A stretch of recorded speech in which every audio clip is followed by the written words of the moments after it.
Baik, saudara-saudara, selamat pagi, selamat Sabat untuk kita semua yang di Indonesia, dan selamat sore untuk saudara-saudara yang di Amerika. Hari ini hari Sabat tanggal 10 April, ya, 10 April tahun 2026. Saat ini kita akan melanjutkan kita punya pelajaran dari buku Step to Christ atau Kebahagiaan Sejati atau Langkah-langkah kepada Kristus. Dan kita saat ini sudah di chapter 8. Kalau kita mau ulang lagi bahwa ini adalah langkah ke-8 dari mana kita mau menuju kepada Kristus. Dan dalam chapter 8 ini adalah pertemuan yang ketiga, atau ini adalah pertemuan yang terakhir dari chapter 8 ini. Dan seperti biasa saudara-saudara, sebelum kita akan memulai pelajaran pada saat ini, kita akan sedikit review pelajaran yang sudah kita pelajari waktu lalu ya, supaya kita tidak lupa dan ini akan saling eh, berhubungan, akan berlanjut ya. Jadi chapter 8 ini judulnya Growing in Christ atau bertumbuh di dalam Kristus. Jadi sebagaimana kita sudah pelajari ya di awal-awal ini, jadi saya coba eh, bagi ini pelajaran chapter 8 ini, bagaimana Tuhan ada dia punya perkenalan di depan atau pendahuluan, baru dia punya isi dan dia punya kesimpulan. Jadi ini bertumbuh dalam Kristus ini bagaimana di awal-awal coba eh, apanya di- dinyatakan atau coba dijelaskan oleh Ellen White di sini, dan kita tahu ini berasal daripada Tuhan, bahwa kita punya pertumbuhan iman sama seperti pertumbuhan di alam ya, atau seringkali pertumbuhan di alam itu seperti pohon-pohon, atau seringkali disamakan dengan suatu kelahiran baru. Jadi ketika kita bertobat atau kita datang kepada Kristus, sering dibilang kelahiran baru ya, lahir baru. Sama seperti orang dibaptis, dia mati dan lahir kembali. Begitu juga dengan pertumbuhan iman kita ya. Jadi ini, jadi dulu manusia lama kita tinggalkan, sudah mati manusia lama yang penuh dosa, sekarang lahir manusia baru ya, manusia baru. Dan ini disamakan dengan bagaimana pertumbuhan tanaman. Jadi suatu tanaman itu ketika dia bertumbuh, dia tidak memerlukan apa-apa ya. Dia tidak bisa berbuat apa-apa, tetapi dia bertumbuh oleh pemeliharaan Tuhan, di mana ada sinar matahari, ada udara, dan ada makanan dari dalam tanah. Dia tidak bisa melakukan apa-apa. Begitu juga misalnya tanaman yang kita tanam ya. Tanaman itu sendiri tidak bisa berbuat apa-apa, tetapi misalnya manusia yang merawatnya itulah yang mungkin kasih siram air, atau dia kasih nutrisi tanaman atau pupuk-pupuk yang dia bisa kasih agar tanaman itu bisa bertumbuh dengan baik. Tapi tanaman itu sendiri tidak bisa berbuat apa-apa. Begitu juga dalam pertumbuhan kerohanian kita ya saudara-saudara, atau pertumbuhan atau mau keselamatan kita. Apa yang bisa kita lakukan untuk kita bisa selamat? Tidak ada yang bisa, yang untuk menyelamatkan kita adalah apa? Kristus. Kristus yang menyelamatkan kita. Terus bagian kita apa? Bagian kita adalah percaya. Dan kita sudah belajar ya ini percaya itu seperti apa. Di chapter sebelumnya kita belajar bahwa percaya itu bukan percaya sama seperti setan ya. Setan itu percaya bahwa Tuhan itu ada. Setan itu percaya bahwa firman Tuhan itu benar. Tetapi apa yang dia tidak lakukan adalah menyerahkan dirinya sepenuhnya kepada tuntunan Tuhan.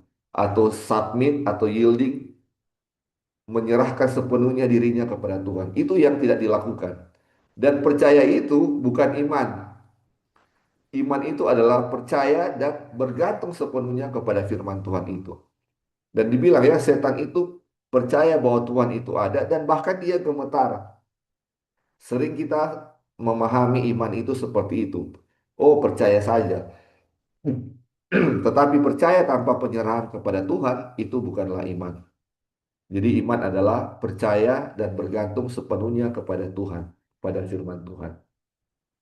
Nah, ini contoh juga ya, ini ketika kita sudah dilahirkan baru atau bertumbuh baru, eh, atau bayi yang baru dilahirkan, itu harus bertumbuh ya, harus bertumbuh. Dia bertumbuh dengan lingkungan matahari, ada lingkungan udara yang makanan, sehingga dia bisa bertumbuh.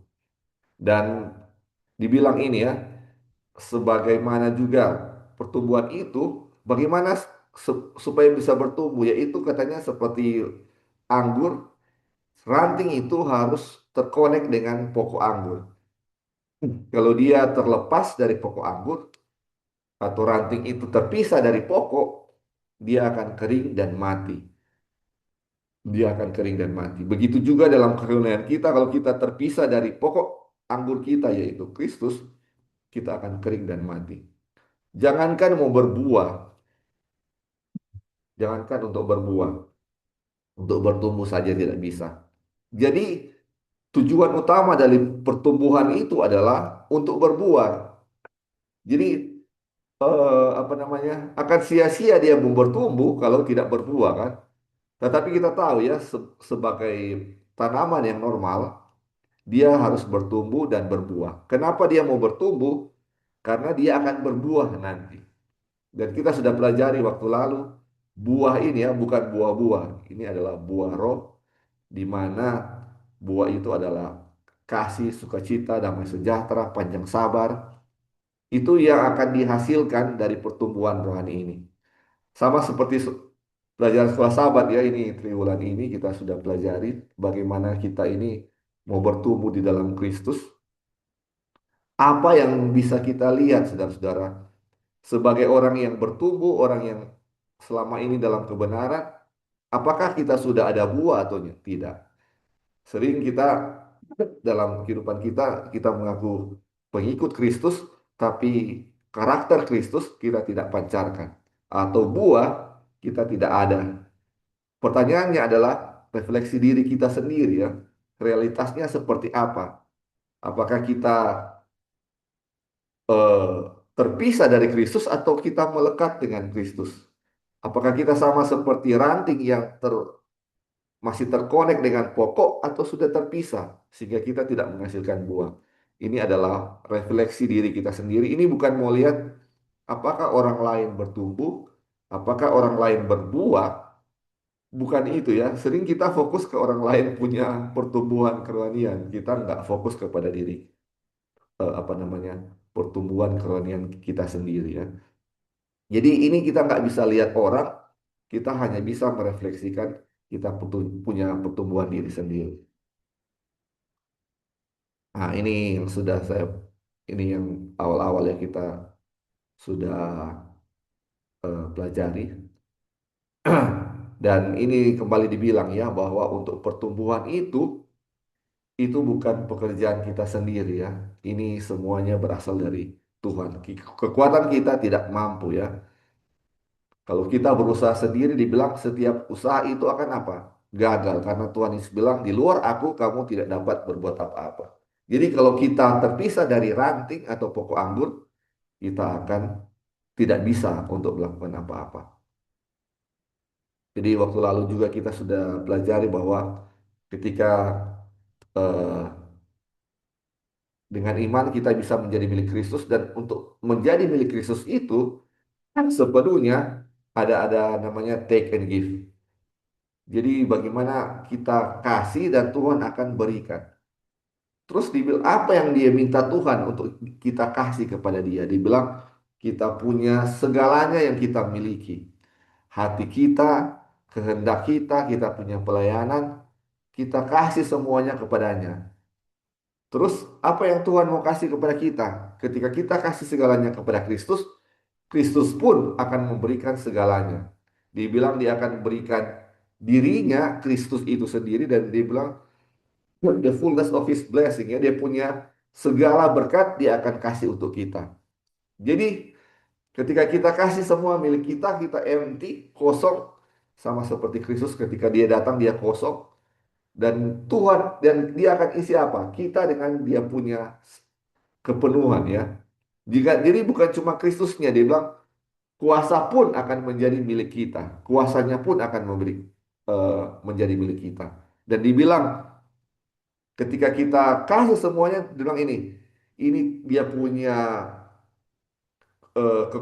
kuasa, dia punya kehadiran akan menjadi milik kita dan dibilang ini kuasa ini yang akan membuat kita untuk bisa menurut. Kadang-kadang saudara-saudara sering, bukan kadang-kadang ya, sering kita mau menurut perintah Tuhan dengan kita punya kekuatan sendiri dan sering kita gagal juga ya. Kita turut A, gagal B. Aduh, berusaha untuk bisa menurut tapi tidak bisa sempurna dalam penurutan. Kenapa? Karena menggunakan kuasa kita. Makanya dibilang untuk bisa menurut, kita harus serahkan semuanya kepada Tuhan dan Tuhan akan memberikan kuasanya. Dan penurutan kita adalah karena apa? Kuasa Kristus. Dan ini bagaimana kita mau serahkan diri kita kepada Tuhan. Ini dibilang ya, ini ada tips atau ada anjuran yang diberikan sebagai doa setiap pagi. Ini dianjurkan untuk kita bisa apa? Praktekkan setiap hari. Jadi ketika kita bangun, hal pertama yang kita lakukan adalah berdoa atau menyerahkan diri kita kepada Tuhan. Kata-katanya seperti ini. Ini sudah kita ulang-ulang ya. Dibilang, ambillah aku ya Tuhan sebagai milikmu sepenuhnya. Aku meletakkan semua rencanaku di kakimu.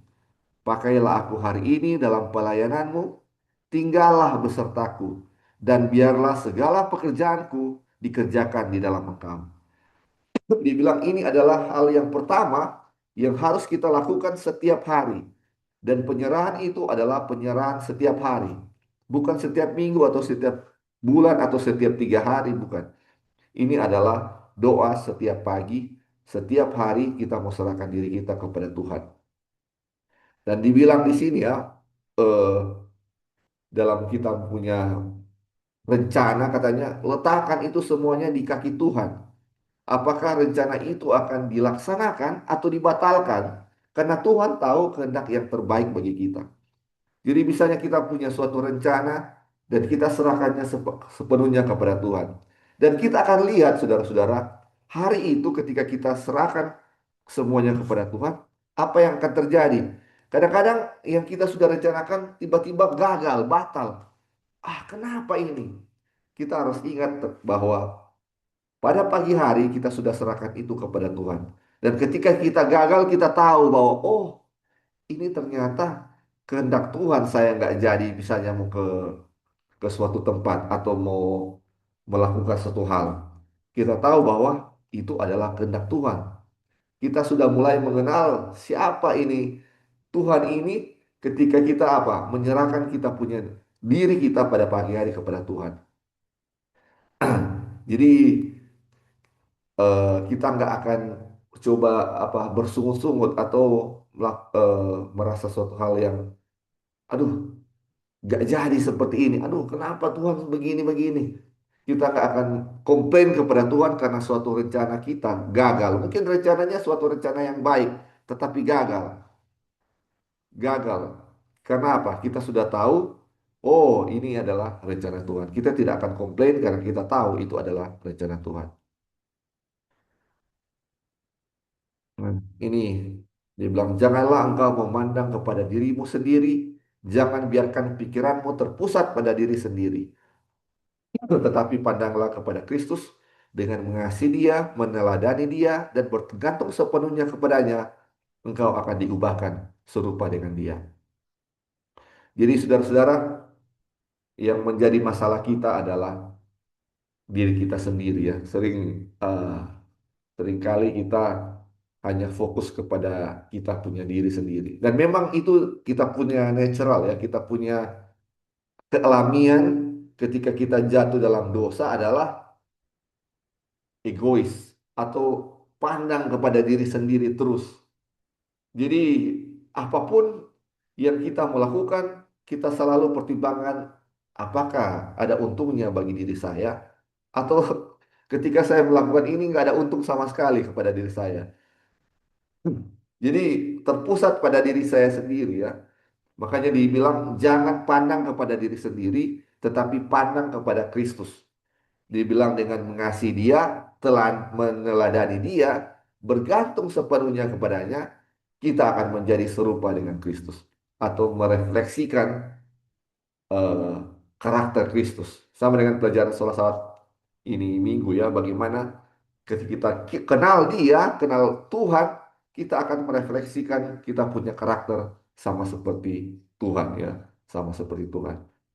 Mengenal Tuhan bukan berarti apa namanya, mau tahu dia itu seperti apa, tetapi mukanya rupanya seperti apa, kita mau cari tahu bukan itu ya, tapi dia punya karakter, dia punya kasih, dan ketika kita know, kita tahu dia, kita akan menjadi serupa dengan dia atau merefleksikan dia punya karakter.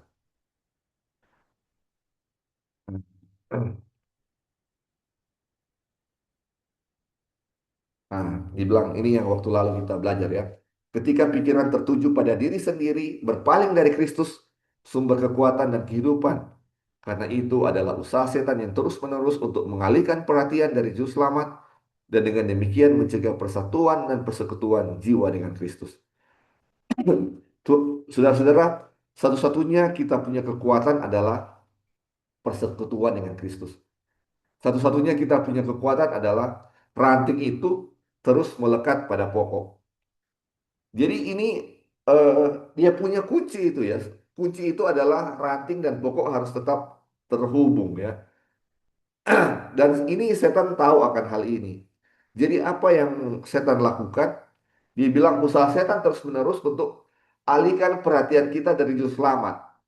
Atau bagaimana supaya pokok dan anggur itu bisa terpisah. Itu tujuan setan itu. Dan dia lakukan itu terus-menerus untuk memisahkan kita dari Kristus. Apa yang akan terjadi kalau kita tidak terhubung dengan Kristus? Pasti kita akan mati dan otomatis tidak akan berbuah. Otomatis tidak akan berbuah. Nah, dan ini ya, dan ini dibilang untuk mau terpisah dari Kristus itu hanya bisa terjadi kalau itu yang kita pilih ya, itu yang kita pilih. Mari kita lihat ya dibilang ini. Ketika Kristus mengambil kodrat manusia ke atas dirinya, ia mengikat umat manusia kepada dirinya dengan suatu ikatan kasih yang tidak dapat diputuskan oleh kuasa apapun kecuali oleh pilihan manusia itu sendiri. Jadi ketika Kristus menjadi manusia ya, ketika dia menjadi manusia, dia mati bagi kita.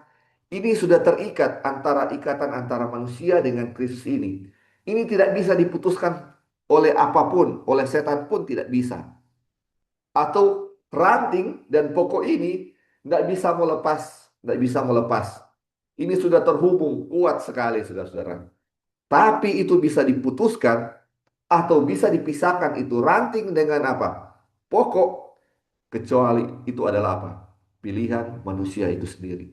Kalau ranting mau pisah dari pokok itu, dia berkehendak, maka hal itu bisa terjadi. Setan tidak bisa memisahkan hal itu. Yang hanya bisa memisahkan itu adalah pilihan manusia itu sendiri. Pilihan manusia. Ah, terus ini dibilang, setan akan terus-menerus menyajikan berbagai daya tarik untuk mendorong kita memutuskan ikatan ini, memilih untuk memisahkan diri dari Kristus. Ah, saudara-saudara, setan tahu ini ya, dia punya, kita punya kelemahan hanya ini aja ya, terpisah, terpisah.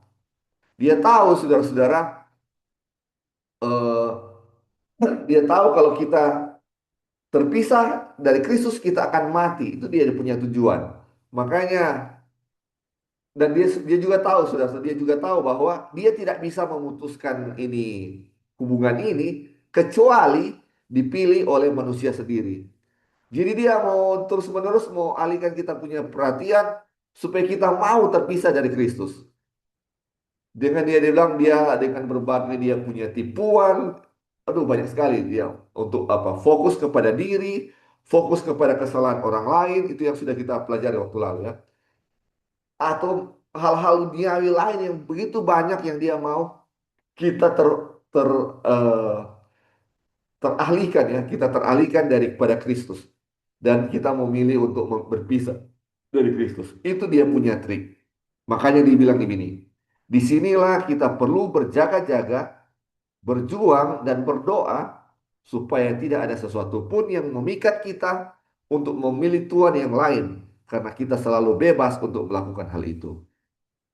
Makanya dibilang kata apa? Kita harus apa? Berjaga-jaga, strive, berjuang, berdoa supaya kita tidak memilih apa? Master yang lain, Tuhan yang lain, Tuhan yang lain. Karena kita bisa memilih itu. Ini yang menjadi masalah kita ya. Sama seperti Adam dan Hawa, mereka sebenarnya tidak bisa terpisah dari Kristus. Tetapi mereka memilih untuk terpisah. Begitu juga dengan kita. Kita tidak bisa terpisah dari Kristus sebenarnya. Ini sudah istilahnya kalau mau genggam, Kristus sudah pegang tangan kita. Sudah genggam tangan kita. Kalau kita memilih untuk melepaskan, kita akan terlepas. Tapi kalau kita memilih untuk tetap pegang, siapapun tidak bisa apa? Tidak bisa memisahkan genggaman kita dengan Kristus. Tidak ada. Yang bisa memisahkan adalah pilihan kita. Setan hanya bisa untuk apa? Untuk mengalihkan pikiran kita, tetapi tidak bisa untuk melepaskan itu. Itu semuanya dari kita. Oke, iya. Itulah yang kita pelajari waktu lalu ya, saudara-saudara, dari eh, review untuk dua pertemuan di awal. Jadi mungkin ada saudara-saudara yang mau tambahkan atau bertanya dari apa yang sudah kita review sebelum kita lanjut di chapter 8 ini. Jadi intinya dari chapter 8 ini dia awal-awal yang kita sudah pelajari bagaimana kita mau bertumbuh, yaitu bagaimana bisa apa? Connect dengan Kristus. Harus tidak boleh terpisah ya, tidak boleh terpisah. Jadi seperti ranting dan pokok anggur tidak terpisah, nah, makanya kita bisa bertumbuh dan bisa berbuah, bertumbuh dan berbuah. Dan itu sepenuhnya harus terhubung dengan Kristus. Banyak hal yang akan terjadi, banyak hal yang terjadi, tapi kalau kita tetap tidak terpisah, kita aman ya saudara-saudara. Kita aman kalau kita tidak terpisah dari Kristus. Baik, kalau belum ada kita akan lanjut ya ini dari chapter 8 ini.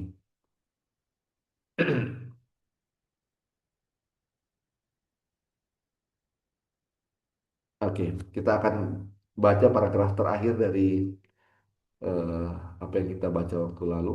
Ini bilang, tetapi marilah kita tetap mengarahkan pandangan kita kepada Kristus dan Ia akan memelihara kita. Dengan memandang kepada Yesus, kita aman. Tidak ada sesuatu pun yang dapat merebut kita dari tangannya. Dengan senantiasa memandang Dia, kita diubahkan menjadi serupa dengan gambarnya. Dari kemuliaan kepada kemuliaan, sama seperti oleh roh Tuhan. Jadi ini adalah bagaimana dibilang memandang kepada Kristus. Jadi memandang kepada Kristus itu bagaimana kita berhubungan dengan Dia, ada relationship antara kita dengan Kristus. Jadi selalu bertemu kita dengan Dia dalam doa, selalu membaca kita punya firman yang berbicara tentang Kristus ya, bagaimana pikiran kita ini fokus kepada Kristus. Kristus. Dan apa yang dibilang ketika kita senantiasa memandang kepada Kristus, kita akan diubah serupa dengan gambarnya. Serupa dengan gambarnya. Jadi, apa yang Kristus lakukan, kita juga akan apa? Melakukan hal yang sama. Mari kita lihat contohnya ya. Demikianlah para murid mula-mula memperoleh keserupaan dengan juru selamat yang terkasih itu. Ketika murid-murid itu mendengar perkataan Yesus, mereka merasakan kebutuhan mereka akan Dia. Mereka mencari, mereka menemukan, mereka mengikuti Dia. Mereka bersamanya di rumah, di meja makan, di kamar pribadi, dan di ladang. Mereka bersamanya seperti murid dengan seorang guru. Setiap hari menerima dari bibirnya pelajaran kebenaran yang kudus. Mereka memandang kepadanya seperti hamba kepada tuannya untuk belajar tugas mereka. Saudara-saudara, ini adalah bagaimana kita berhubungan atau memandang Kristus ini seperti murid-murid waktu itu ya. Mungkin kita bilang, murid-murid kok waktu itu memang sama-sama dengan Yesus secara pribadi. Kita kan tidak sama-sama. Tetapi kita harus tahu ya, ini dia punya contoh ini seperti ini. Jadi waktu Yesus di dunia ini, murid-murid itu sama-sama terus dengan Tuhan Yesus. Dibilang ketika mereka ada di rumah, makan, terus ada di ladang, dimanapun ada Yesus bersama-sama dengan mereka ya. Dan mereka ini katanya rindu sekali untuk dengar selalu apa yang Tuhan Yesus mau bilang. Pelajaran-pelajaran yang Yesus mau kasih, rindu sekali. Dan dibilang ini seperti dia punya tuan dan hamba atau seperti guru dan murid ya. Mereka suka sekali mendengar apa yang Tuhan Yesus lakukan. Nah, bagaimana dengan kita sekarang? Bagaimana kita mau sama seperti murid-murid Tuhan Yesus waktu itu? Jadi dibilang waktu makan, waktu di ladang, waktu di rumah, apakah pikiran kita, apakah kita ini eh, pikiran kita ini tertuju kepada Kristus atau kepada diri sendiri? Apakah setiap saat kita menyerahkan diri kita kepada Kristus atau tidak? Sama seperti saya dengar ada suatu firman Tuhan tentang pembenahan oleh iman. Dia bilang, setiap hal yang kita melakukan, apakah kita mau tanyakan kepada diri kita sendiri, apakah saya yang lakukan atau Yesus? Apakah kata mau pakai kaos kaki, Tuhan biarlah engkau yang kerjakan. Mau makan, Tuhan biarlah engkau yang kerjakan. Ini sama seperti murid-murid waktu itu. Setiap saat dengan Kristus. Walaupun sekarang kita mungkin secara fisik nggak sama seperti murid-murid Yesus waktu itu ya, yang benar-benar sama-sama dengan Tuhan Yesus. Tapi kita percaya bahwa Tuhan Yesus itu ada beserta kita selalu kan. Makanya kita mau lakukan, mau makan, mau tidur, mau apapun, kita harus apa? Berhubungan dengan Kristus, berhubungan dengan Kristus, berhubungan dengan Kristus dan tahu bahwa Kristus ada di dekat kita ya oleh Rohnya. Terus dibilang, murid-murid itu adalah manusia yang sama seperti kita yang juga mempunyai kelemahan-kelemahan. Mereka memiliki pergumulan yang sama melawan dosa. Mereka membutuhkan anugerah yang sama untuk dapat hidup dalam kehidupan yang kudus. Jadi dibilang bagaimana murid-murid itu adalah manusia yang sama seperti kita ini yang penuh dengan kelemahan-kelemahan. Kita mungkin lihat ya banyak hal-hal yang mereka korbankan demi Kristus. Aduh, mereka mungkin manusia yang lain yang lebih dari kita. Tetapi ini ditegaskan bahwa kita itu sama seperti murid-murid Tuhan Yesus. Dan kita juga mereka juga memiliki kelemahan-kelemahan sama seperti kita ya. Dan kita lihat ya, ini kita lihat apa yang terjadi kepada mereka ketika mereka terus berhubungan dengan Kristus ya. Mereka terus berhubungan dengan Kristus atau memandang Kristus setiap hari. Apa yang terjadi? Dibilang, bahkan Yohanes, murid yang dikasihi itu, yang paling mencerminkan keserupaan dengan juru selamat, tidak secara alami memiliki keindahan tabiat tersebut.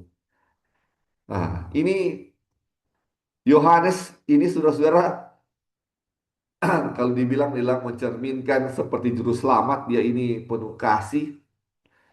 Dibilang bahkan itu dia punya tabiat itu bukan dia punya alami seperti itu. Bukan lemah lembut seperti itu, bukan orang yang penuh kasih seperti itu. Tidak ya, dia bilang begini. Ia bukan saja suka menonjolkan diri dan berambisi untuk kehormatan, tetapi juga bersifat gegabah dan mudah tersinggung bila diperlakukan tidak adil. Namun ketika tabiat pribadi ilahi dinyatakan kepadanya, ia melihat kekurangannya sendiri dan direndahkan oleh pengetahuan itu. Jadi Yohanes yang kekasih itu yang dia punya mencerminkan keserupaan dengan Kristus itu, Dulunya itu apa dia apa? Orang yang suka menonjolkan diri, orang yang kalau bisa bilang ini sombong ya. Ini berambisi ini. Aduh, ambisi sekali ini untuk kehormatan. Makanya waktu dia punya orang tua bilang kepada Yesus, Yesus kalau kamu di surga, kalau boleh kita punya anak, satu di kanan, satu di kiri. Ini salah satunya Yohanes ya.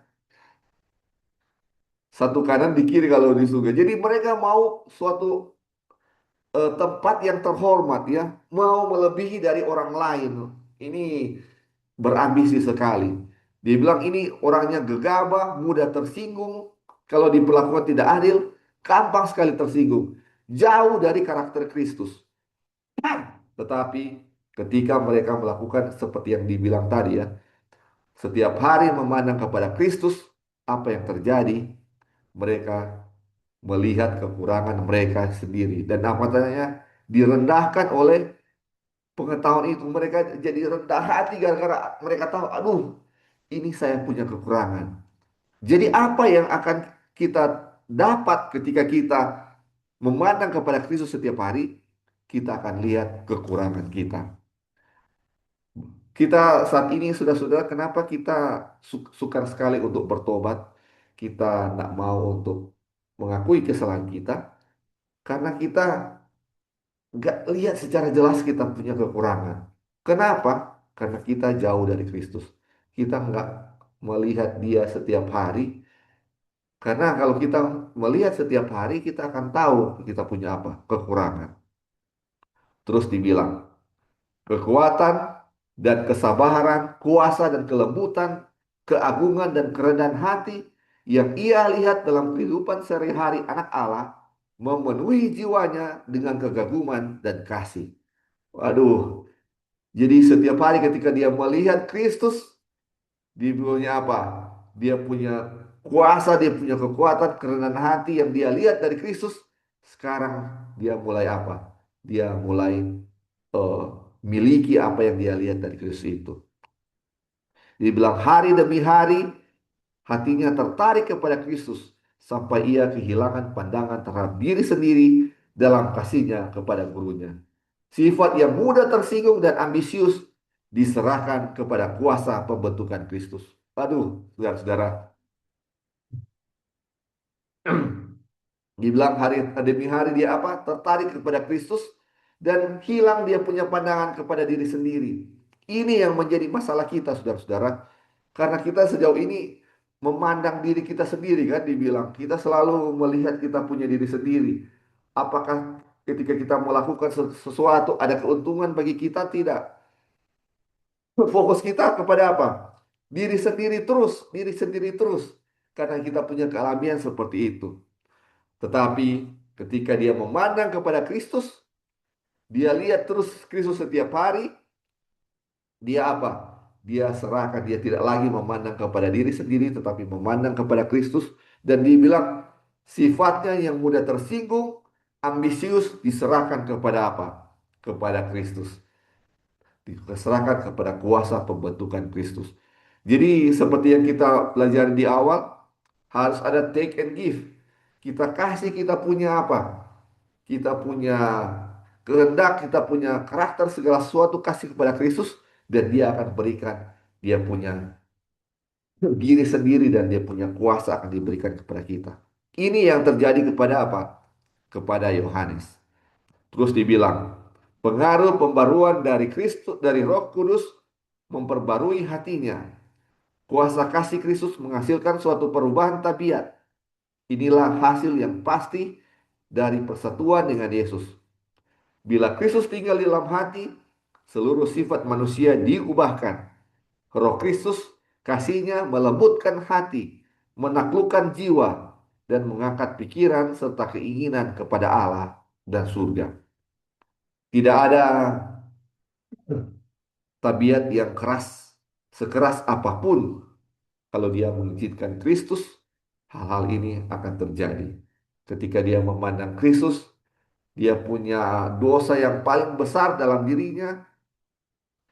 Dia punya kesombongan akan apa? Meleleh atau akan apa? Hilang karena sudah diserahkan kepada Kristus dan digantikan oleh karakter Kristus itu sendiri. karakter Kristus itu sendiri. Sama seperti contoh Yohanes yang kita lihat.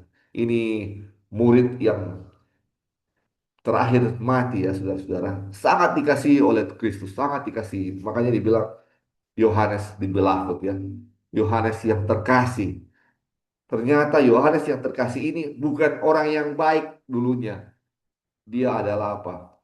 Orang yang ambisius, orang yang suka mementingkan diri sendiri ya, suka mementingkan diri sendiri, mudah tersinggung, ambisi untuk dia untuk kehormatan. Kalau kita lihat, aduh dia mau jadi kalau misalnya ini mau jadi ketua terus misalnya ya, mau yang di atas terus. Dan ini dia punya sifat aslinya seperti itu, tapi ketika berhubungan dengan Kristus, perubahan tabiat menjadi miliknya, menjadi seorang yang apa? Sangat rendah hati dan apa?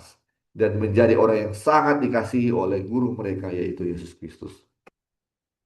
Dan saudara sampai di sini mungkin ada yang mau tambahkan atau ada pertanyaan, dipersilakan sejauh yang sudah kita pelajari sampai saat ini.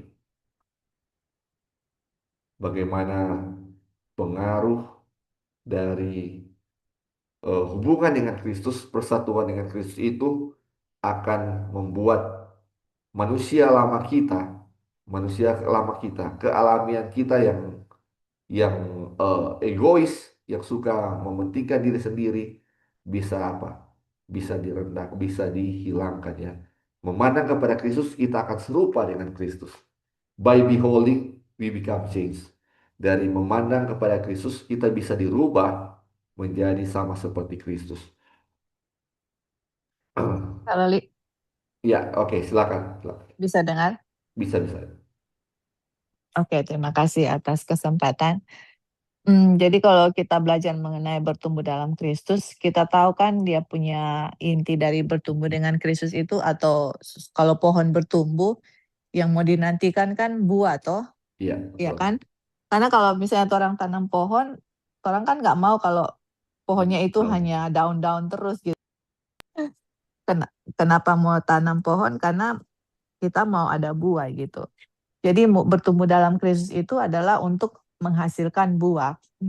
Jadi dia punya langkah pertama itu untuk pertumbuhan itu adalah mati diri gitu. Karena Tuhan Yesus selalu kasih perumpamaan mengenai pertumbuhan itu. Kalau biji itu jatuh ke dalam bumi, seed itu harus mati in Ya, order untuk seed itu bisa berkecambah seperti itu ya, kan.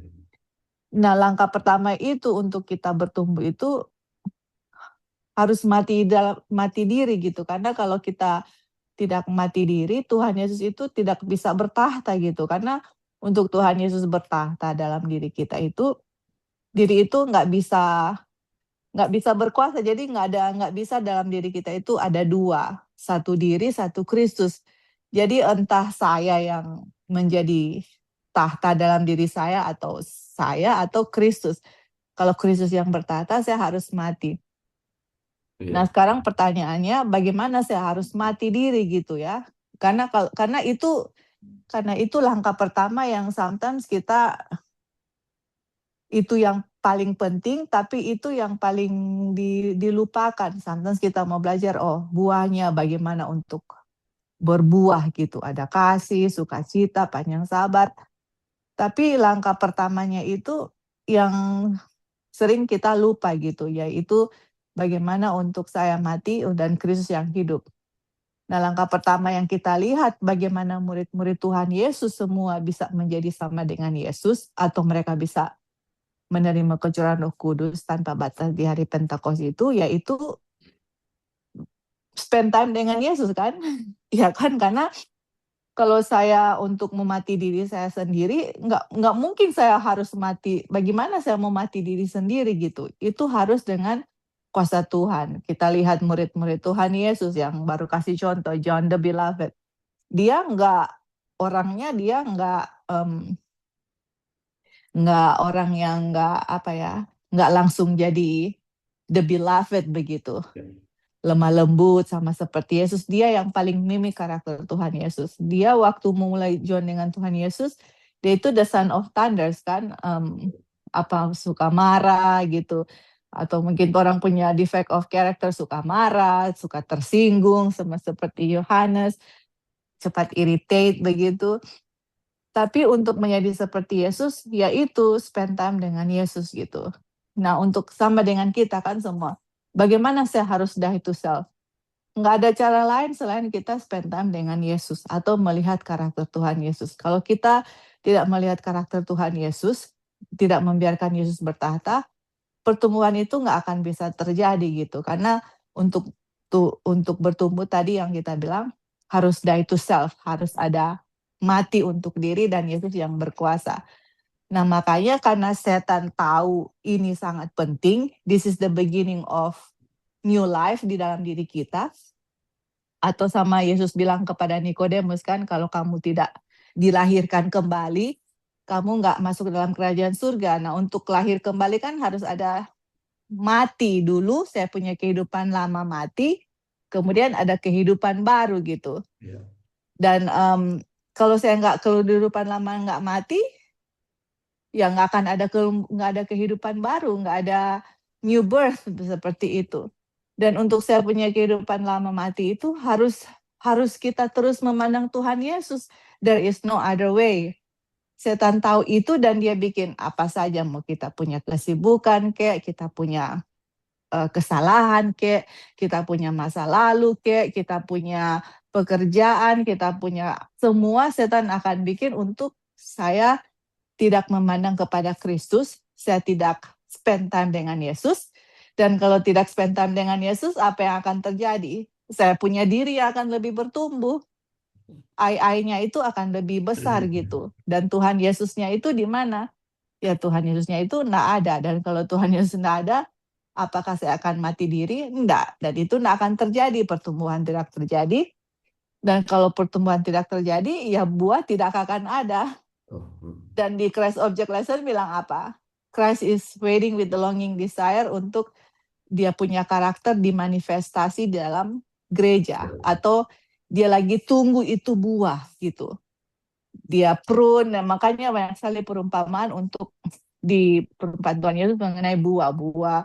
Kalau tidak bertumbuh, di prune, digunting, di semua. Jadi itu proses di mana Tuhan mengizinkan mungkin ada trial dalam kehidupan kita, tapi yang paling pokok itu adalah kita harus terus spend time dengan Tuhan Yesus.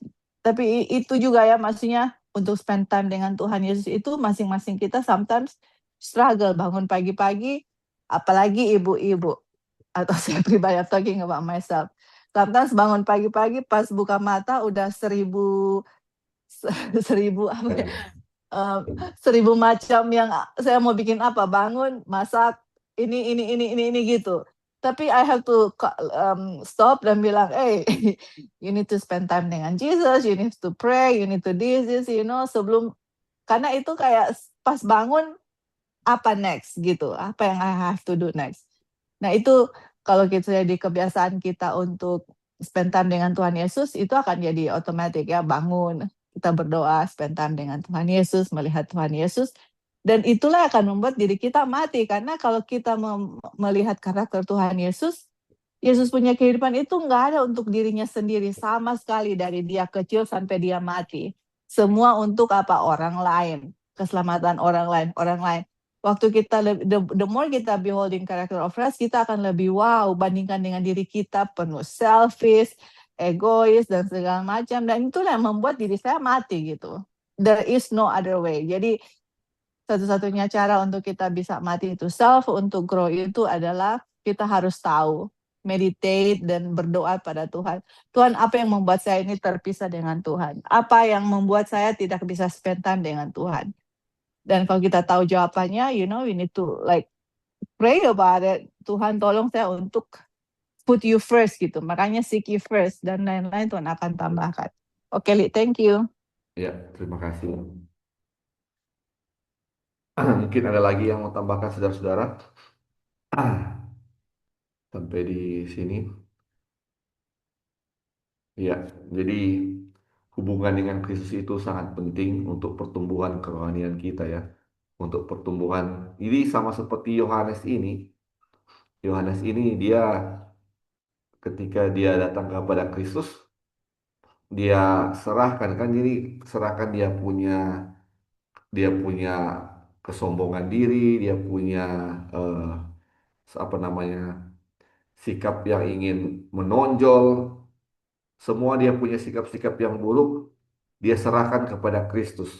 Serahkan kepada Kristus yang artinya dia punya manusia lama, dia tinggalkan, dan sekarang dia hidup baru sama seperti Kristus kan. Dia lahir baru ya, lahir baru. Dia punya manusia lama yang itu yang suka berambisi itu. Sekarang sudah tidak ada lagi. Sekarang sudah ada manusia baru yang penuh kasih, kerendahan hati yang sudah dimiliki oleh dia. Apa yang menjadi kunci adalah bagaimana dia punya hubungan setiap hari dengan Kristus. Dia bagaimana dia apa? Memandang setiap hari kepada Kristus. Artinya kalau dia memandang setiap hari kepada Kristus itu, kita bisa samakan dengan apa? Terkonek dengan Kristus. Sebagaimana ranting dengan pokok. Jadi kalau kita lihat ini dibilang bagaimana eh, pohon itu bisa berbuah atau ranting bisa berbuah kalau dia terkonek dengan Kristus.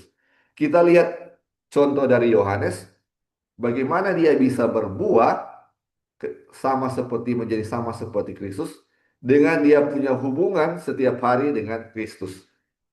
Jadi kita bisa ambil kesimpulan di sini dari bacaan ini adalah terkonek dengan Kristus adalah berhubungan dengan Kristus setiap hari. Baik waktu makan, waktu tidur, waktu melakukan suatu pekerjaan, harus apa? Terkonek dengan Kristus. Itu berarti apa? Sama dengan apa? Tinggal di dalam Kristus ya, tinggal di dalam Kristus.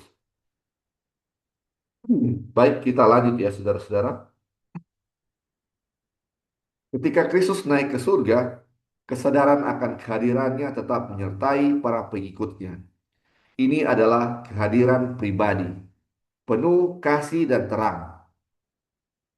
Yesus, Juru Selamat yang telah berjalan, berbicara dan berdoa bersama mereka, yang telah menyampaikan harapan dan penghiburan ke dalam hati mereka ketika pesan damai masih ada di bibirnya, telah terangkat dari mereka ke surga dan nada suaranya kembali terdengar oleh mereka ketika awan malaikat menerima dia.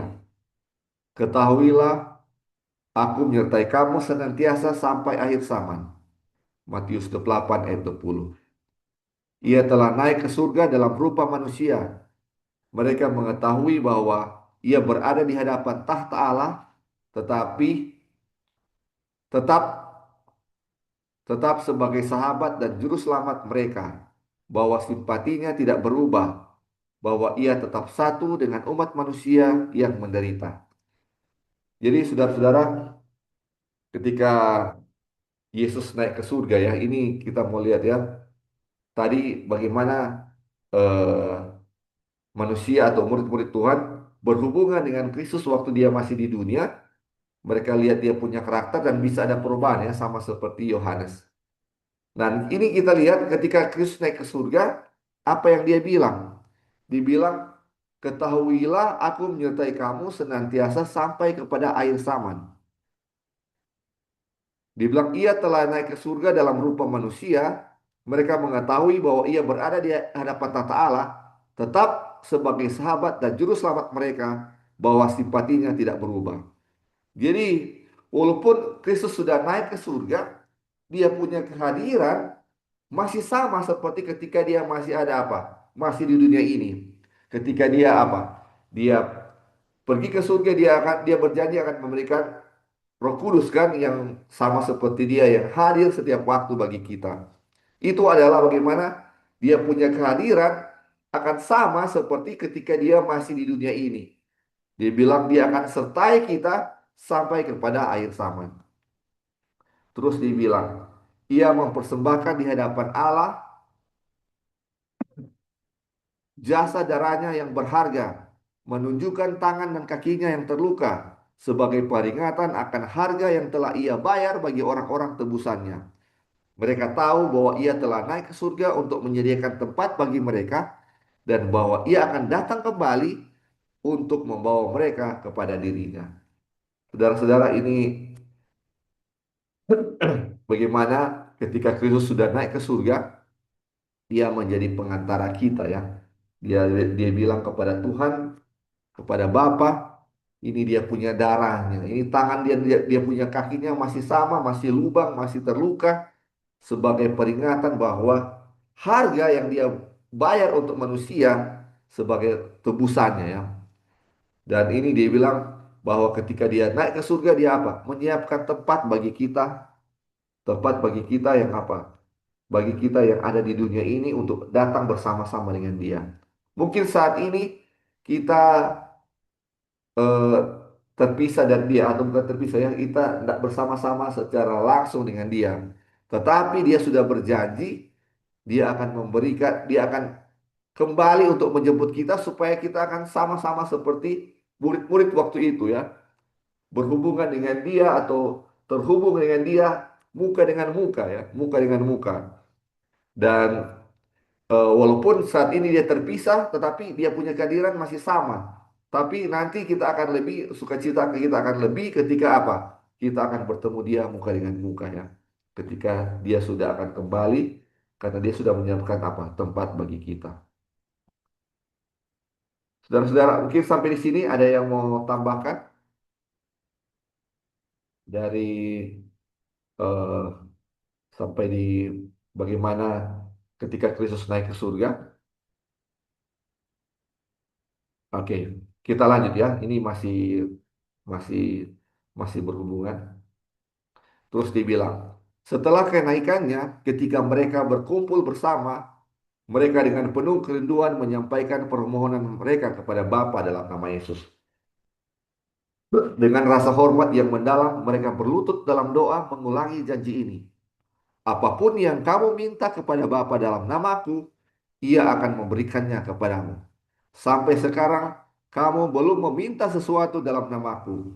Mintalah, maka kamu akan menerima, supaya penuhlah sukacitamu. Yohanes 16 ayat 23 dan 24. Mereka mengulurkan tangan iman semakin tinggi dengan dasar yang kuat. Kristus Yesus telah mati, bahkan lebih lagi, ia telah bangkit, yang juga duduk di sebelah kanan Allah, yang juga menjadi pengantara bagi kita. Dan pada hari Pentakosta, mereka menerima kehadiran Sang Penghibur yang tentang dia, Kristus telah berkata bahwa ia akan diam di dalam kamu. Dan ia juga berkata, adalah lebih berguna bagi kamu jika aku pergi. Sebab jikalau aku tidak pergi, penghibur itu tidak akan datang kepadamu. Tetapi jika aku pergi, aku akan mengutus dia kepadamu. Yohanes 14 ayat 17 dan Yohanes 16 ayat 7. Sejak saat itu, melalui roh, Kristus tinggal senantiasa di dalam anak hati anak-anaknya. Persatuan mereka dengan dia menjadi lebih erat daripada ketika ia secara pribadi bersama mereka, secara pribadi bersama mereka. Terang kasih dan kuasa Kristus yang tinggal dalam mereka bersinar melalui kehidupan mereka, sehingga orang-orang yang melihatnya heran dan mereka mengenal keduanya sebagai pengikut Yesus. Kisah Para Rasul 4 ayat 13. Jadi saudara-saudara, ini ada janji Tuhan sebelum eh, dia naik ke surga. Dia bilang, apapun yang kamu minta dalam namaku, ia akan memberikannya kepadamu. Dan Tuhan bilang, sampai saat ini kamu tidak minta apa-apa kepada Tuhan. Kan? Makanya dibilang, mintalah, maka kamu akan menerima, supaya penuhlah sukacitamu. Itu janji Tuhan ya. Minta apapun dalam namanya, maka dia akan berikan. Jadi ini janji Tuhan sebelum dia naik ke surga ya. Jadi apa kira-kira saudara-saudara yang menjadi permintaan dari eh, murid-murid Tuhan pada waktu itu ketika Yesus naik ke surga dan mereka minta ya sesuai dengan janji dibilang minta apa saja maka akan diberikan. Apa yang mereka minta? Yaitu kehadiran dari Tuhan di dalam kehidupan mereka. Mereka minta ini eh, bagaimana Kristus yang sudah pergi tetap bersama-sama dengan mereka. Dan apa yang terjadi? Kristus memberikan apa? Roh Kudus di hari Pentakosta itu, dia memberikan Roh Kudus sebagaimana dia hadir bersama-sama mereka. Dibilang mereka akan menerima kehadiran Sang Penghibur yang tentang dia Kristus telah berkata bahwa ia akan diam di dalam kamu. Kristus yang dulu bersama-sama dengan mereka, yang mereka bisa lihat, sekarang dia itu, Kristus itu tinggal di dalam hati mereka. Kalau dulu mereka berbicara dengan Kristus itu ya, sama seperti kita berbicara dengan teman. Sekarang ketika dia pergi ke surga dan mereka meminta dia kehadiran mereka, apa yang terjadi? Kristus itu hadir di dalam hati mereka. Sekarang bukan bicara sebagai teman, tetapi Kristus itu sudah tinggal di dalam hati mereka dan mereka menjadi sama seperti Kristus. Inilah ketika mereka kecurahan Roh Kudus, Kristuslah yang tinggal di dalam hati mereka ya. Makanya dibilang adalah lebih berguna bagi kamu jika aku pergi, sebab jikalau aku tidak pergi, penghibur itu tidak akan datang kepadamu. Tetapi jika aku pergi, aku akan mengutus dia kepadamu. Jadi mereka dipenuhi oleh apa? Penuhi oleh Roh Kudus dan apa yang terjadi? Kehidupan mereka sama seperti Kristus. Dan orang-orang dibilang marvel ya, heran.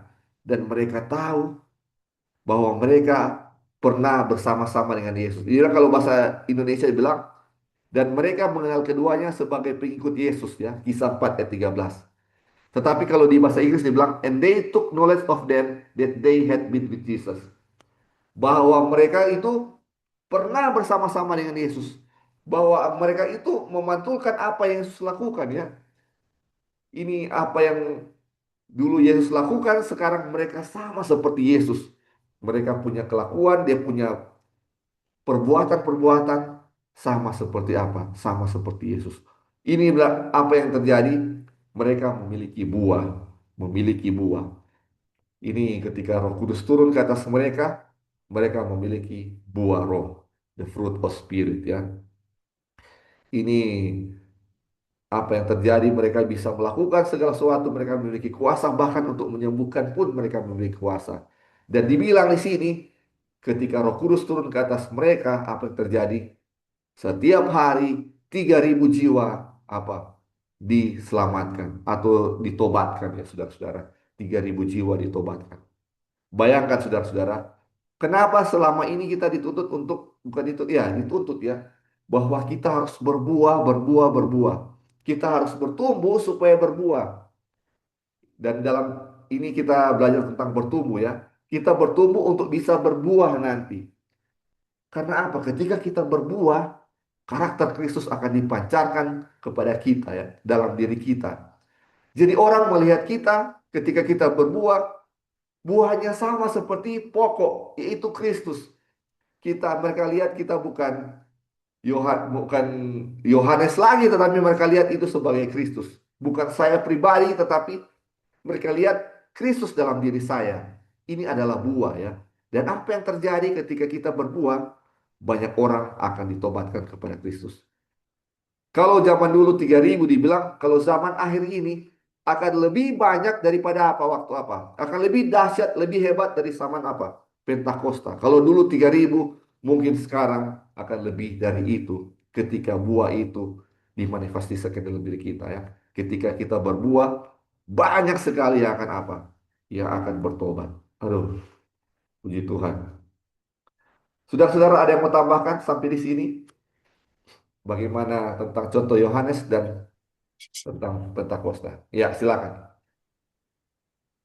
Halo, Li. Ya, ya, Eh, silakan.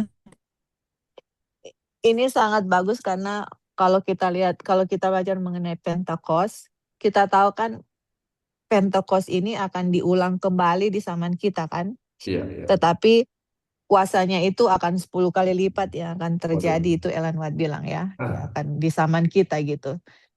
Nah, ini pelajaran sangat penting karena inilah yang Tuhan tunggu untuk mau mencurahkan Roh Kudus tanpa batas kepada kita semua. Itu kan Tuhan punya desire. Jadi ketika umat-umat Tuhan menerima Roh Kudus tanpa batas, mereka sudah siap untuk memproklamasikan pekabaran malaikat ketiga ke dunia. Dan Ellen White bilang, umat-umat Tuhan mukanya akan bercahaya, akan pergi ke satu tempat, ke tempat yang lain, sama seperti siapa itu namanya, kita lupa, Philip, Ya. dia pergi ke tempat yang lain, ya. Nah, bagaimana itu untuk terjadi kecurahan Roh Kudus tanpa batas? Inilah pelajaran yang kita pelajari, teman-teman, yang kita sudah pelajari dari Steps to Christ atau kebahagiaan sejati dari langkah pertama dan sampai ke sini yang sekarang ini bertumbuh dengan Kristus. Dan pelajaran ini menekankan yang di bab ini adalah kecurahan Roh Kudus tanpa batas, Pentecost. Ini pelajaran sangat penting karena kita tahu bahwa inilah Tuhan punya kerinduan yang sangat besar yang dia lagi tunggu adalah umat-umat Tuhan, kecurahan Roh Kudus tanpa batas, the outpouring of the Holy Spirit without measure di hari Pentecost. Nah, di sini kan dibilang yang tadi itu kita mau coba connect dengan yang kita baca di buku Kerinduan Segala Zaman yang berbicara mengenai Yohanes Pembaptis waktu Tuhan Yesus mulai istilahnya, dulu kan sebelum Tuhan Yesus public ministry, yang terkenal itu kan Yohanes Pembaptis ya. Orang-orang berbondong-bondong kepada Yohanes Pembaptis seperti itu. Jadi setiap hari bertambah-tambah. Tapi pas Tuhan Yesus sudah mulai dia punya public ministry, orang-orang malah shift mereka punya dari Yohanes Pembaptis pergi kepada Tuhan Yesus gitu. Nah, kita lihat di situ dari cerita itu, di kutipan itu kalian bisa baca bahwa dibilang di situ Tuhan Yesus memberikan Holy Spirit, God the Father, Tuhan berikan Holy Spirit kepada Tuhan Yesus without measure atau tanpa batas. Nah, pertanyaannya, kenapa Tuhan Yesus bisa menerima kecurahan Roh Kudus tanpa batas? Nah, di sini Ellen White bilang, so with the follower of Christ. Apa itu so with the follower of Christ? Jadi pengikut Kristus juga bisa menerima kecurahan Roh Kudus tanpa batas sama seperti Yesus. Nah, pertanyaannya, apa yang membuat Bapa kasih kepada Yesus Roh Kudus tanpa batas? Sebenarnya kita sudah tahu jawabannya, tapi kita mau kasih connect dengan apa yang kita sudah pelajari di buku Steps to Christ ini. Dia bilang ya, ini yang membuat Kristus menerima Roh Kudus tanpa batas, dan kita juga follower of Christ bisa menerima kecurahan Roh Kudus tanpa batas. Dia bilang, so with the follower of Christ, begitu juga dengan pengikut Kristus, we can receive of heaven's light, kita akan bisa menerima terang dari surga, only. Ini ya Ellen White bilang, only. Satu-satunya cara, there is no other way. Jadi nggak ada cara yang lain untuk kita bisa menerima kecurahan Roh Kudus. Dan Ellen White bilang, kita bisa menerima, we can receive of heaven's light, kita dapat menerima terang dari surga only as we are willing to empty of self. Kalau kita mau untuk empty self atau kita punya diri yang mati. Itu kan tadi yang kita selalu mention ya. Diri mati. Jadi waktu kita punya diri mati itu kan tadi yang Lali kasih waktu sebelum mulai itu. Untuk kita bisa menerima Yesus, apa yang kita harus kasih, Li? Ada 3 kan tadi? Apa yang kita harus tadi kasih? Kita punya, apa tadi itu, Li, yang imbalannya? Hah? Kita punya heart, willing, and service. Kita punya hati, kita punya keinginan, dan kita punya pelayanan. Dan dibilang di situ, sebagian atau all, Li? Semuanya. All, semua kan? Jadi kenapa saya bisa kasih semua? Karena saya itu empty. Kita punya self empty. Jadi kalau kita nggak willing to empty kita punya self, nggak ada keinginan untuk kosong sama sekali. Dan itu Tuhan Yesus punya yang Ellen White tulis untuk persyaratan menerima kecurahan Roh Kudus tanpa batas, itu nggak bisa terjadi. Karena di saat kita kasih semua, kita punya hati, kita punya willing, keinginan, kita punya kemauan, kita punya pelayanan, itu Kristus bukan menjadi iya kan? Itu kan tadi kan dibilang Ya, kan yang pertama. betul. Karena itu kayak ada transaksi gitu. Di saat saya kasih semua atau saya empty semua, Kristus itu akan menjadi milik kita gitu. Kita punya reward kan, itu dibilang reward atau apa dia bilang tadi itu. Yang Yesus itu, Ya, dia yang punya pertama yang Lali kasih. Hah? punya reward, dia punya kayak take and give kan, kita kasih itu dia Iya, ya, dia punya promise itu Yesus yang akan kita dikasih miliki gitu, ya, dikasih kepada kita. Yesus dan dia punya Nah, sekarang betul. Nah, Yesus yang jadi kita. Sekarang you need to ask question. Yesus itu punya apa? Di dalam Yesus itu kecurahan Roh Kudus tanpa batas. Di dalam Yesus itu punya power. Kan power. tadi ada bilang toh, Ya, kuasa. Di dalam Tuhan Yesus itu semua wisdom, semua kebijaksanaan, kuasa, penurutan, righteousness, semua itu ada di dalam Kristus. Dan kalau kita terima Kristus, kita terima itu juga gitu. Makanya murid-murid Tuhan Yesus, atau kita nanti kalau kita empty self, itu akan menjadi kita. Makanya Ellen White juga mention bahwa kita itu juga akan perform miracles nanti. Akan ada bikin mujizat gitu ya. Karena apa? Karena kuasa Kristus itu ada di kita gitu. Tapi itu enggak akan bisa terjadi kalau kita nggak empty self gitu. Karena dia bilang only kita hanya bisa menerima terang dari surga atau menerima kecurahan Roh Kudus kalau kita willing to empty self. Terus dia bilang, kita nggak bisa discern the character of God. Kita nggak bisa melihat akan karakter Tuhan atau accept Christ by faith atau menerima Kristus melalui iman. Yang tadi kan bagaimana kita bisa terima Kristus kalau kita kasih kita punya hati, kita punya keinginan, dan kita punya pelayanan. Baru kita bisa menerima Kristus by faith. Terus bilang, we cannot discern, kita nggak bisa memahami the character of God atau menerima Kristus by faith unless, nah ini lagi, kecuali we consent to the bringing into captivity of every thought to the obedience of Christ. Kecuali kalau kita mengizinkan kita punya pikiran itu semua untuk apa dia bilang tadi? Obedience to Christ. Untuk penurutan kepada Kristus. Terus dia bilang, to all who do this, jadi kepada semua orang yang melakukan ini ya Ellen White bilang, to all who do this, the Holy Spirit is given without measure. Waduh. Wah, jadi kalau kita bikin ini, the Holy Spirit, ini promise ya teman-teman, the Holy Spirit will be given without measure. Jadi kalau kita nggak mau empty self, nggak kasih semua kepada Kristus, I'm talking to myself teman-teman, kita nggak point finger ya, nggak empty self, nggak kasih semua, bukan setengah-setengah. Ini Tuhan require all, nggak kasih semua kepada Kristus, nggak kasih kita punya hati kepada Kristus, kita punya willingness, kita punya willing kepada Kristus, kita punya pelayanan, nggak kasih semua, saya punya diri yang berkuasa teman-teman. We cannot receive the outpouring of the Holy Spirit, to be honest with you.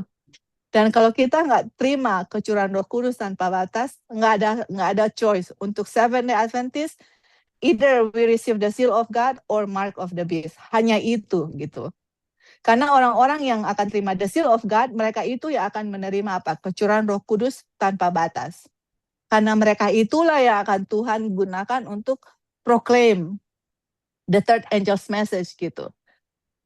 Tuhan sudah kasih dia punya steps dari kita punya steps to Christ, dari langkah pertama.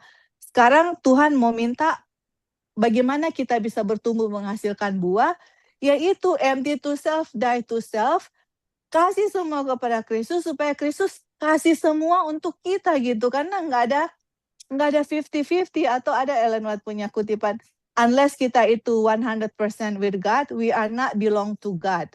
Something like that ya, maksudnya kalau kita nggak kasih semua kepada Tuhan, kita bukan di pihak Tuhan gitu. Kenapa? Karena Tuhan sudah kasih semua dan dia require all dari kita gitu. Dan ya waktu Tuhan minta semua dari kita, dia nggak minta sesuatu yang baik. Dia minta kasih kita punya dosa kepada Tuhan dan semuanya, dan kasih kita punya diri. Supaya apa? Dia menjadi king kepada kita. Throne, dia yang berkuasa, dia yang melakukan pekerjaan di dalam kita. Dan itulah di situ kita akan menghasilkan buah roh. Dan waktu buah roh itu terjadi, itulah the fruit of the Spirit, that the outpouring of the Holy Spirit without measure. Orang lihat ada love, joy, peace, gentleness, meekness, and seterusnya dan seterusnya. Tetapi langkah pertama itu empty to self. Tapi bagaimana saya empty self? Itu tadi yang Lali baru baca tadi. Sama seperti Yohanes Pembaptis, murid-murid Tuhan Yesus. Spend time dengan Yesus setiap hari. Dan itu reminder untuk kita juga ya teman-teman. Maksudnya semua ini kita punya tugas pribadi masing-masing ya. Tuhan sudah kasih kunci bagaimana untuk kita receive the Holy Spirit without measure. Sama seperti Tuhan Yesus, sama seperti murid-murid Tuhan Yesus. Dan kalau kita nggak bikin itu, dan Tuhan mau bikin apa lagi gitu. Maksudnya kalau kita nggak willing untuk kasih, kita punya heart, kita punya service, kita punya semua, nggak willing to obey firman Tuhan, dan the Holy Spirit nggak akan bisa dikasih without measure. Unfortunately ya. Jadi Tuhan sangat mencintai kita, dan I believe kalian juga semua percaya bahwa we're living at the end of time. Kita lihat dunia ini nggak sama seperti dulu teman-teman. Compare 10 years ago, 20 years ago, it's so different right now. Even orang-orang yang nggak kenal Tuhan, mereka sendiri bilang, the end is near. Orang-orang Amerika aja bilang, Amerika is not the same. Tinggal di Amerika, dari sejak kita datang sampai sekarang, kita bisa lihat, Amerika itu is not the same dari kita datang dulu gitu. It's totally different right now. Dia punya situasi. Kenapa? Karena we already know kan, dunia ini semakin jahat, orang-orang semakin jahat, perang akan bertambah itu, perang akan lebih banyak, kelaparan, bencana-bencana di mana. Because God is coming soon untuk remind kita bahwa what are we doing gitu. Apakah kita spend time dengan Yesus? Are we willing to obey? Kita willing empty ourselves, willing untuk sama Tuhan gitu atau tidak gitu. You know? Dan kalau nggak willing, dan Tuhan juga nggak bisa kasih, karena itu transaksi teman-teman. Transaksi itu harus ada dua. Satu mau kasih, satu ambil kan. Saya mau kasih kepada Tuhan. Kenapa? Karena saya mau ambil, Tuhan punya life, dia punya righteousness, dia punya power. Kalau kita nggak willing to give, Tuhan juga nggak willing untuk kasih dia punya spirit. Tapi apakah Tuhan nggak mau? Dia justru lagi tunggu-tunggu. Kita mau kasih semua ini kecurahan Roh Kudus tanpa batas. Tuhan lagi tunggu teman-teman. Makanya Len White bilang, God is waiting with a longing desire. Tuhan lagi tunggu dengan sabar, pingin kasih, mau kasih curahkan semua, tapi kitanya yang nggak siap untuk terima gitu. Kita masih full of self, kita punya tong masih full, makanya Tuhan mau kasih nggak bisa masuk, karena nggak bisa, kita punya self yang lebih banyak gitu loh. Makanya Tuhan nggak bisa kasih. Jadi hopefully kita di-remind untuk spend time dengan Yesus, meditate, Tuhan apa yang membuat kita nggak bisa kecurahan Roh Kudus. Be honest to ourselves gitu, you know. Dan apapun, whatever it takes untuk kita mau give up, let it be gitu, you know. Karena kita di dunia ini bukan kita punya tempat tinggal, we're going home. We're going home to spend eternity with Jesus. Okay, Li, thank you. Ya, makasih untuk tambahannya. Udah sangat jelas ya, puji Tuhan. Baik, kita akan lanjut ini ya. Tinggal satu paragraf, dua paragraf, kita akan selesai. Jadi tujuan utama adalah bagaimana kita bisa berbuah, dan kalau mau berbuah itu mungkin langkah-langkah yang kita sudah baca juga, seperti yang Joy sudah bilang tadi. Tapi kita bisa lihat juga di buku Step to Christ ini. Langkah pertama, langkah kedua, langkah ketiga, langkah keempat, itu memang langkah-langkah bagaimana kita datang kepada Kristus. Dan setiap langkah ini mau diarahkan itu kepada Kristus. Sedangkan kita mau, sebelum kita bertobat pun sudah diarahkan bahwa kita harus lihat dia punya kebaikan ya. Tanpa melihat kebaikan Kristus, kita tidak akan bertobat. Sama seperti anak yang hilang, bagaimana ketika dia ingat akan kebaikan bapaknya, baru dia mau pulang. Begitu juga dengan kita ya. Untuk pertobatan, mau hubungan dengan Kristus, semuanya kembali bahwa ingat karakter Kristus itu. Tuhan itu adalah kasih. Dia mengasihi kita. Dia mengasihi kita sehingga kita mau untuk datang kepada dia, mau bertobat. Dan dibilang sini ya, ketika kita tahu dia punya kasihnya yang sangat besar, kita mau berhubungan setiap hari dengan Kristus. Sampai di langkah 8 ini ya. Dan apa yang terjadi kita akan ada apa? Setiap hari ketika kita melihat dia, kita akan menjadi sama seperti dia. Dan inilah sama seperti Kristus itu adalah buah yang selama ini kita nanti-nantikan. Buah dan kalau di hari Pentekost inilah yang terjadi peristiwanya sangat luar biasa. Dan kalau terjadi di kita dibilang 10 kali lebih lipat, mungkin 10 kali lipat. Kalau di Pentekost yang baptis 3.000 satu orang, kalau 10 kali lipat mungkin 30.000. Bahkan mungkin lebih yang akan bertobat dalam satu hari. Dan kita lihat pekerjaan Tuhan akan cepat selesai. Tuhan akan segera datang untuk mengambil anak-anaknya untuk datang dan bisa bersama-sama muka dengan muka dengan Kristus di kerajaan surga ya. Itu kita punya harapan semua. Baik, kita lanjut ya. Semua yang Kristus adalah bagi para murid. Ia rindu menjadi itu juga bagi anak-anaknya pada masa kini. Karena dalam doa terakhirnya bersama kelompok kecil murid yang berkumpul di sekelilingnya, ia berkata, "Dan bukan untuk mereka ini saja aku berdoa, tetapi juga orang-orang yang percaya kepadaku oleh pemberitaan mereka." Yesus berdoa bagi kita dan ia memohon supaya kita menjadi satu dengan dia, sama seperti ia satu dengan Bapa. Betapa indahnya persatuan ini. Juru selamat telah berkata tentang dirinya, anak tidak dapat mengerjakan sesuatu dari dirinya sendiri. Dan Bapa yang diam di dalam aku, dialah yang melakukan pekerjaan-pekerjaan itu. Yohanes 5 ayat 19 dan 14 dan 10. Ayat 10. Maka jika Kristus tinggal dalam hati kita, ia akan bekerja di dalam kita, baik kemauan maupun pekerjaan menurut kerelaannya. Filipi 2 ayat 13. Kita akan bekerja seperti ia bekerja, kita akan menyatakan roh yang sama, dan dengan demikian mengasihi dia dan tinggal di dalam dia. Kita akan bertumbuh dalam segala hal ke arah dia, Kristus yang adalah kepala. Efesus 4 ayat 15.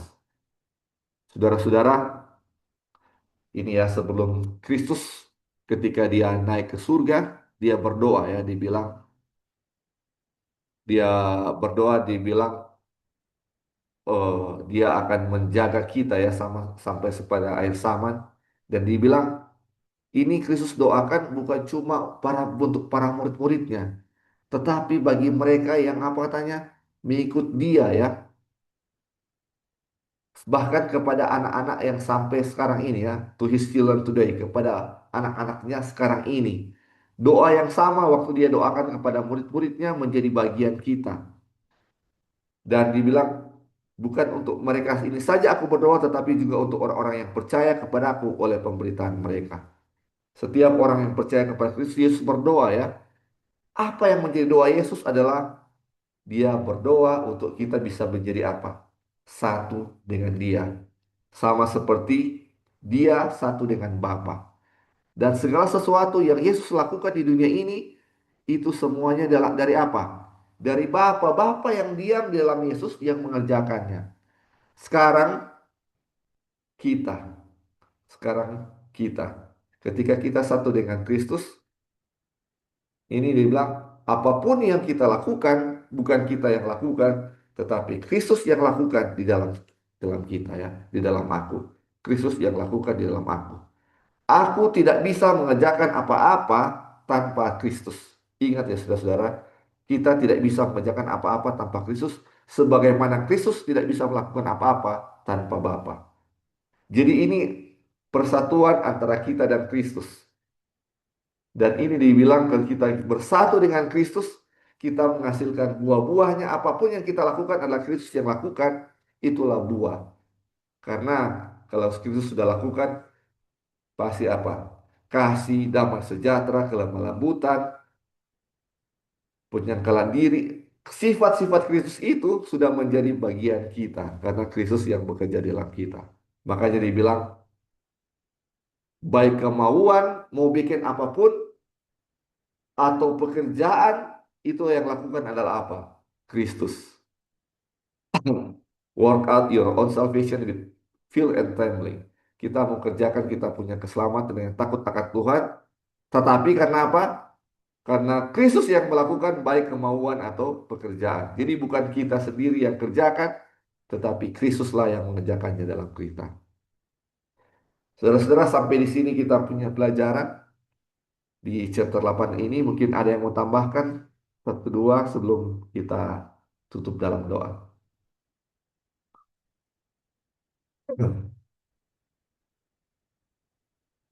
Oke, baik saudara-saudara, kalau sudah tidak ada tambahan dan ini jam juga sudah menunjukkan setengah 9, pas kita punya waktu dan pelajaran kita sudah selesai, biarlah pelajaran ini menjadi bagian kita ya saudara-saudara. Bagaimana kita bisa bertumbuh, bukan hanya bertumbuh ya, ini bertumbuh berarti masih berada koneksi dengan Tuhan atau masih terhubung. Selama kita bertumbuh berarti kita terhubung dengan Tuhan. Nah, ketika kita terhubung, apa yang menjadi tujuan adalah bagaimana kita bersatu, cabang dan pokok itu adalah satu, satu kesatuan, satu pohon. Jadi tidak bisa dibilang cabang itu bukan pohon, cabang itu adalah bagian dari pohon. Dan ketika kita menjadi satu, cabang dan pohon menjadi satu, tidak terpisah, akan menghasilkan buah, sebagaimana ini bilang Kristus hidup dalam aku ya. Sebab bagaimana Bapa hidup dalam Kristus, tinggal dalam Kristus, kita juga Kristus tinggal dalam diri kita masing-masing, sehingga dalam diri kita bukan diri kita lagi, melainkan Kristus. Dan apa yang terjadi? Kita akan menghasilkan buah, yaitu karakter Kristus. Sifat-sifat Kristus menjadi bagian kita. Apapun yang kita lakukan, bukan kitalah yang melakukan, tapi Kristus yang melakukan dalam diri kita. Pelajaran kita sampai di sini, saudara-saudara. Saya bawa dalam nama Yesus. Amin.